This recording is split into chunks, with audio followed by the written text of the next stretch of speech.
Now, another aspect of this that I wanted to go into in terms of healthy boundaries is that it's important to understand that you only have to give a Reiki treatment if you want to.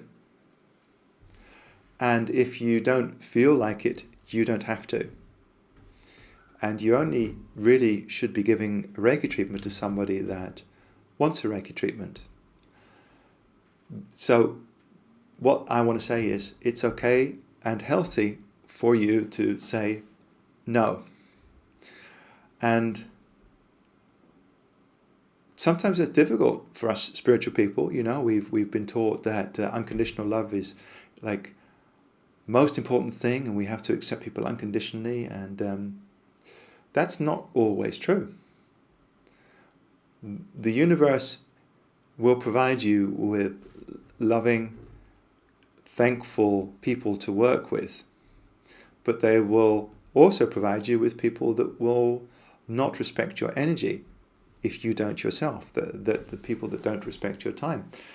So when you say no to a person or situation that is not appropriate for you, you're setting a clear boundary, and you're also sending a message to the universe in terms of what kind of people you want to be around and what kind of people you want to hang out with.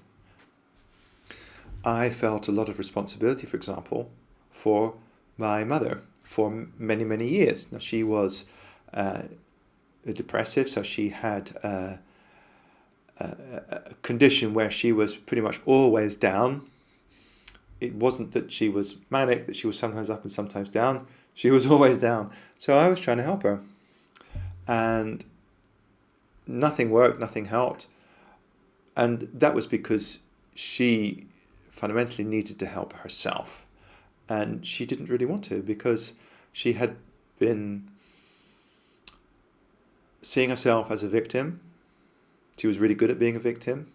She was very justified as being a victim. And it's a real shame, because she grew up in the 60s. She was quite a wild child. You know, she went to art school barefoot. She was, you know, before the hippies, she was a beatnik, and she used to be a jazz singer, and she was an artist and sculptor, played the piano. So she had so much potential, and it really, retrospectively, in hindsight, such a shame that she just closed down her life.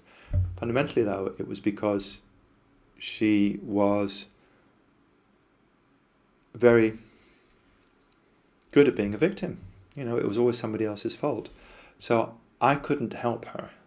I tried and I tried and I tried and I tried and I tried. And it wasn't healthy for me. At a certain point, I had to leave home. Got to the point where that wasn't even enough, and I had to leave the country. And you know, it's not easy to set healthy boundaries. It's not easy to say no, because we want to take care of the people that we love, and we feel that a lot of the times that, oh well, if I wasn't able to help them, it's just because I need to give more, need to be more loving, more caring. And some cases, yeah, maybe, but remember, there are a lot of narcissists out there. And that means there are a lot of people that are energetic parasites. And they are very good at getting energy from you. Have you met any of these people? I hope for your sake not, but I've met a few.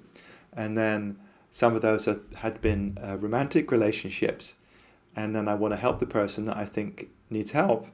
And before I know it, I'm being used like a doormat, but I'm thinking, oh, well, I don't think their behavior is really appropriate, but I'm spiritual, I'm loving, I just need to love more. That's it. It's me. I need to love more. But then what happens is the narcissist will gaslight you. They will tell you that it's you. You're the problem. You're not doing ... whatever it is, enough. So there I was, being quite mistreated and thinking that, no, I just need to be more loving and more caring. But really, I needed to say no, stop the relationship. And I had that situation repeated a couple of times before I really learned my lesson. So you are a magnetic being. You have this antenna. You send out a signal. You know this, right? The things that happen to you are because of what you attract to you. Now, some people find that difficult because they say, well, these horrible things happen to me. How can that be my fault? Well, we've got to look at this, because when you understand that because of the frequency, because of the thoughts and the intentions and the energy that you put out,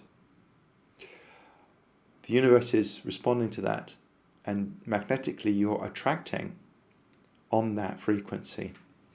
So what that means is that, on one hand, the more integrity that you endeavor to have with yourself by coming into your loving self, your true self, your state of self-acceptance, the more integrity you have, the more that's going to bring harmony to you. Harmonic situations, harmonic people, flow states to you. And when you say no to certain situations, that is also an energy which goes out. That's also a vibration which goes out, because you're saying, these are the things that I don't want in my life. So, as a healer, working with Reiki, and maybe you're doing other coaching work or other healing work for people, it is absolutely okay to say no, and it's good to say no. So there's no obligation, because there is an infinite amount of beautiful people out there that will be appreciative of you, and appreciation and gratitude are really important energies. You know, they feed us. They make us. When you get appreciated for all the good things that you do, doesn't it feel good? Don't you want to do more of them? That's how it works. So don't worry about saying no, because then, as you become more clear about what you do want and what you don't want, the universe is only going to send you the things that are more aligned with you. And it really does work like that. So this is an important aspect of how to set clear boundaries. Be clear about the way that you want to work, how you want to work, and the conditions that are appropriate for you. Absolutely important. Okay.